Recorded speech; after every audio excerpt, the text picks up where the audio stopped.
Good evening, everyone. I am Jamel Miller, the host of the Bucktheworld show.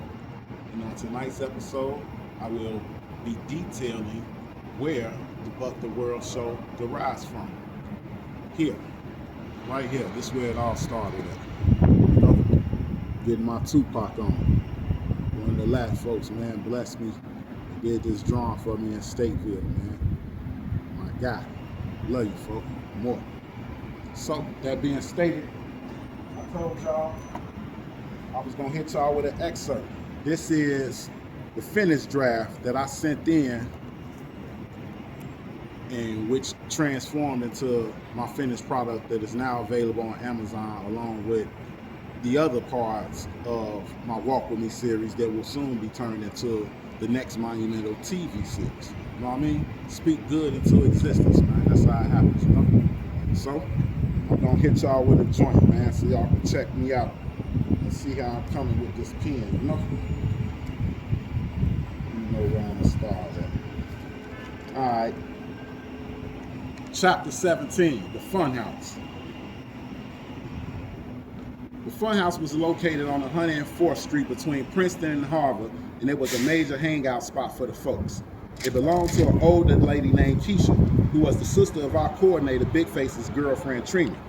She also used to be creeping with Tim Dog, who was getting money and looked at as one of the main guys. So a certain amount of respect was shown to her based on these things. The house had very little furniture in it except for 2 couches, a few chairs, a radio, a TV, and some worn out mattresses that were in the 3 bedrooms. But it was our spot, and we did everything in that place. From holding sessions for our SOS, sisters, female organization, to throwing parties, getting fucked up, sleeping over, fucking bitches, whatever. Like I said earlier though, my crew was some assholes. And every chance we got, we went out of our way to prove it. Even if we ain't had nobody to prove it to but ourselves. One night, Nosy Rosie, Chuck Chiller, Tim Dog, Droopy, Big Face, Little Face, and I were all in the spot smoking weed and cracking jokes. And on this night, Keisha was the woman. Now around our way, when we talked about someone, we called it casing. And one of our guys named Kenneth created a blueprint that spread across the 103rd like wildfire. So much so that the guys would hate to see this nigga coming, because if you had on anything out of place, he was on your ass. Both cheeks, nigga. Say for instance you're on the block with some of the guys and girls and this nigga walks up. Whoever has on some fucked up clothes, shoes or whatever, immediately starts sweating or whatever, because they know this nigga is on bullshit. They praying that he is in a good mood and doesn't starve. So while Kenneth is shaking up with everyone, he's also peeping you from head to toe so he can get his jokes together in anticipation for what's about to come.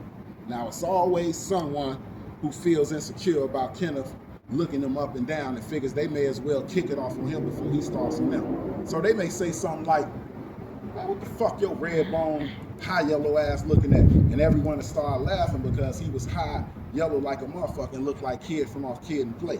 But he was the only child and his mother spoiled his ass rotten. So he kept fresh Jordans and gear and never had to hustle.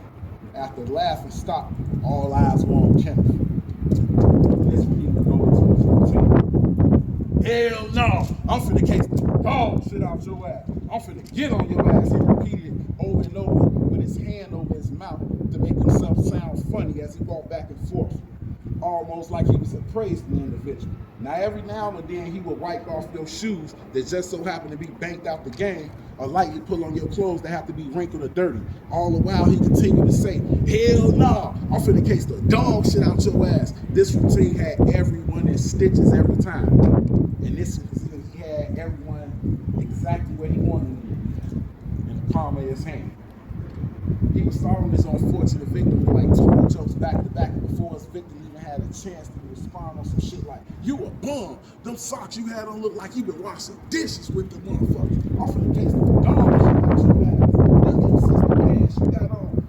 Take that champion jersey off. You a loser. Them Jordans so old, might shoot free throws on the tongue. Your mama a dick eater. Folks done gave her a bag last week and she sucked all our dick." By the time this man finished, the whole crowd would be on the ground laughing tears, except for the person who was getting talked about. Now this individual would be mad so much to the point where he would be ready to fight. But Kenneth ain't get no fuck, because he could fight too. So he would continue the case on this victim to the point where he would leave and begin to walk home. But as I said before, we were some straight up assholes. So Kenneth and the rest of us would follow the victim home while laughing and casing on his ass. Even to the point where whoever answered the door, barbecuing their ass too. I don't care if it was your sister, granny with the wig cocked to the side. These niggas was crazy, Joe. And they was getting their ass cased on too, and there was nothing you can do about it. And that's an excerpt from 10 Trader Hard One, which is part 1 of the Walk With Me series. You know what I mean? You can check them joints out right now, Amazon, eBooks, Kindle Unlimited, you know? No matter if you're dyslexic or whatever, you know? I got the audio version available as well. So, that stated, man, on this episode of the Walk With Me series, Bucktheworld joint, I want to talk to people about loyalty and what it means to y'all, you know? What does loyalty mean to you? And how can you, with 100% certainty, say that this individual is loyal if you have never been through anything with this person for them to be loyal to you about? The mouth's self-serving, I believe, you know? I've been on this earth for almost half a century, man, and I have yet to have a woman come up to me and tell me, hey, baby, I ain't gonna even front my shit. I'm thick as hell. I'm riding, goddamn it, woo out the van, but on the real fucking me like throwing a hot dog down the hallway, you know? And my pussy smell like dumpster juice. She ain't gonna tell you that, you know? She gonna tell you, yeah, my shit like macaroni and cheese. Goddamn it, I ain't got no gag reflex and all that old shit. Cut the shenanigans, you hear me? The same way a motherfucking dude, you see this nigga, he goddamn it, laced up to a T, pulling up on that shit, you know, Trump acting the fool, heat to a T, as he's supposed to be, you know? Buying drinks, popping bottles with hood rat, ghetto models, all types of shit, you know what I mean? Pull you to the side, hey baby girl, you know, I'm real, I'm checking like a motherfucker, you know, I'm out this motherfucker, I'm in it, you know? I ain't gonna front my shit though, I'm gonna keep it a buck with you. I'm working with a tater tot. You look at this nigga, tater tot, what you talking about, dude? Gee, I'm working with a tickle me Elmo, you feel me? Every time I piss, I gotta wipe my legs off, you know? He ain't gonna tell you that. He gonna tell you he king ding-a-ling and shit, goddamn me, stamina, all this old long 10, all this old shit, you know what I mean? Until it come time for actions to be parallel to the things that come out of motherfuckers' mouths, man. Then that's when you're gonna be able to separate him from them, authentic versus synthetic, and plastic versus plastic. Let me say that shit slow in case you motherfuckers dyslexic and ain't catch it the first time. Him from them, authentic versus synthetic, and classic versus plastic. It's only gonna come through an action, man, or when a situation arises, you know, or you being able to see the signs. Because sometimes a motherfucker thinks something so loud that you can hear what the fuck they saying, you know? Pay attention to the body, pay attention to the telltale signs. Don't be so quick to goddamn be able to jump into a motherfucking burning building just because that bitch on fire when ain't nobody else gonna do. Or you feel a certain situation about somebody more than what they feel about themselves, you know? You gotta ask that person how you view you, you know? Chief, I was gone since King been died. I've been back in this motherfucker, and to me, it's apparent that a motherfucker is only as important as what they can afford. Chief, I was motherfucker, you know? First thing they gonna tell you what kind of bag they got, you know? Whoa. Or meatball ass nigga type of guy you got. What type of principles and morals do you got, you know? Fuck all of that shit. You can rock a lane from displays with that type of material, you know? But everybody got them long shots for cash, smart math where I come from. So we ain't Kelly rolling with that shit in the slightest shape, form, or fashion, you know? Give me the other side of the coin, you know? I want to know about the trials and tribulations, you know? I want to know about past traumas, you know, that you done had to overcome, you know, persevere. Because it shows me the type of character that the person that I'm dealing with, you know? And if you ain't ever been through no trials and tribulations, situations to where when it was looking Memphis bleak, but you knew that losing could be catastrophic, you would never understand me and goddamn it, what the fuck I'm with. You know? And grew. It's tough out here, man. Conversations is self-serving. Everybody got their own angles. I read somewhere that it's okay to use somebody as long as you don't misuse. And every motherfucker, it don't matter if they related to you or not. Everybody looking for a hype-ass angle, you know? And then the ones that's related to you think because they related to you that gives them a green light to move with impunity. When they know you're a crispy and creamer motherfucker on the other occasion, you know? And this is something that I'm dealing with, something that I'm having to do, you know? But by me being older and smarter and at my apex 360 degrees, I see situations having the slightest potential of becoming a problem and remove myself from it before they ever come to fruition. Not out of fear, you know, but because I got a different sort of way of moving, you know. And that's what we got to get to out here on these streets of Chicago and abroad, you know. We got to get in the frame of mind. Foolish pride is our biggest enemy and our biggest disease amongst our community, you know? And we gotta change that, man. Because of the fact that on cheap, you niggas really don't have that pride like y'all really be acting like y'all be having that pride. And I'ma tell you how. Tell you how.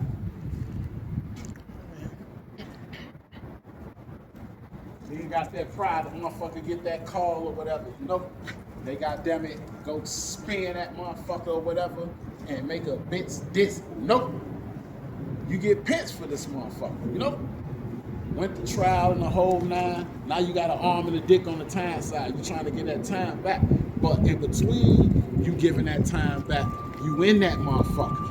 And now while you in that motherfucker, you got different rules, different stupid shit that you gotta abide by. Things that is disrespectful, things that you would have stuck them on. Why you ain't got that same energy now though, you know? Is it disrespectful when your mama got to get searched and fondled by these hunky white motherfuckers? They got to be going through her bra and touching her titties. Is that disrespectful to you? Is it disrespectful for you to have to goddamn it strip naked, you know? And bend over to get searched and shit just for you to go on a visit? Is that disrespectful for you? You know? Is it disrespectful for you to goddamn it for you to get your food, goddamn it, and everybody else got 3 pieces of chicken on it and you only got 1? Is that disrespectful? What the fuck you gonna do about it? Not nothing. No. You ain't gonna do shit about it. No? Well, wolf behind the door. And then you gonna get your ass burritoed up, you know? Because you got a line drawn in your sandbox. But see, that's the key right there. You got a line drawn in your sandbox. And you knew you had a line drawn in your sandbox. This ain't something that just happened. You knew you had a line drawn in your sandbox. You had a line drawn in your sandbox before you took whatever, goddamn it, psychotropic medicines or whatever the fuck you did that goddamn it make you go did what you do that got yourself pinched in the clinic. You knew you had it before then. No? Foolish pride, goddamn it, caused you not to be able to analyze, realize, and recognize this situation. Now you stuck in that motherfucker, man. But you're not stuck. You're not stuck. And you'll never be stuck. But you have to be able to change, man. You got to be able to change. And it's an ongoing thing, man. But the man up above, he know. You can Jimmy Flick and bull with anybody else. You ain't gonna fool him. He know. I thought I was ready. As soon as I got there, I'm begging out, please, God. All that, yeah. Fuck out of here, you know? If you ain't on shit, you ain't ready. Look at you, you got them, you ready. You know what I mean? He kept them motherfucker. Mm-hmm. On real, he kept them motherfucker. Kept it. I had to get it together. And it's still a process. Even now, it's still a process. You still get tested every day. You know? But every day, man, I aim to get better, man. And then be able to see what my shortcomings is and ways that I aim to get better, man, as a black man, as a father, man, as just an individual that values his community, man, his people. One that actually, man, get through everything that it is to go through, man. And I ain't saying this shit for it to sound self-serving, to sound tough. That shit ain't nothing. Ain't shit. But you getting paid for it, and you getting paid, And if you good at something, get paid for it, you know? Then be able to invest the shit so that bread start working for you instead of you continuously working for it. Chief, I just bucked y'all word. I'm gonna catch y'all next week. Same gangster time, same gangster channel. Share this shit, like and comment on it, man. I love this shit, man.